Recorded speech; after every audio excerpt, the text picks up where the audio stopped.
एक शख्स की बीवी बड़ी बदजबान और नाशुक्री थी। उसकी नाशुक्री और बदजबानी की वजह से वह साहिब ईमान हमेशा परेशान रहा करता था। एक मर्तबा 2-3 दिन तक खाने को कुछ मयस्सर न आया तो उस औरत ने अपने शौहर को बहुत उच्च सख्त कहा और झिड़का की, बच्चे भूख से मर रहे हैं और तुम घर में बैठे हुए हो, कुछ तो शर्म करो, कमा कर लाओ ताकि बच्चों की मुसीबत दूर हो।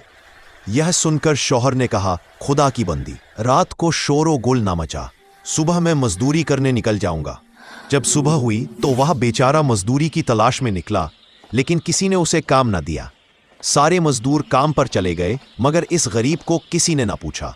यह हाल देखकर वह जंगल के सन्नाटे में चला गया और इबादत इलाही में मसरूफ हो गया।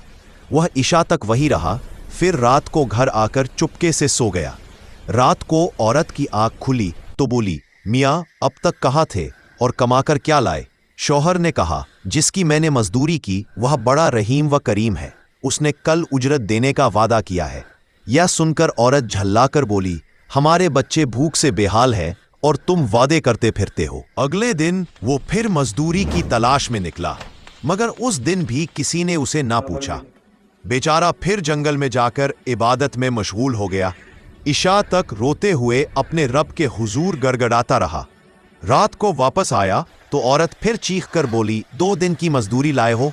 वो घबराकर बोला, आका ने कल 3 दिन की मजदूरी देने का वादा किया है। ये सुनकर औरत आग बगोला हो गई, अगर अपना भला चाहते हो तो सुबह 3 दिन की मजदूरी जरूर लेकर आना, वरना मत आना। सुबह को उस औरत ने एक थैला देकर कहा, 3 दिन की मजदूरी इस थैले में भरकर लाना, खबरदार खाली हाथ ना आना। ये सुनकर उस मर्दे सालेह की नजर आलम असबाब से हटकर मुसब्बबुल असबाब की तरफ उठ गई। वो सीधा जंगल में चला गया और इबादत इलाही में मशगूल हो गया। रात गुजर गई। बेचारा औरत के खौफ से उस थैले में रेत भरकर घर की तरफ रवाना हुआ। घर के दरवाजे पर पहुंचकर उस पर खौफ तारी हो गया। अल्लाह जाने आज ये औरत क्या हंगामा करेगी। वो थैला दरवाजे पर रखकर वापस जाने को था कि अचानक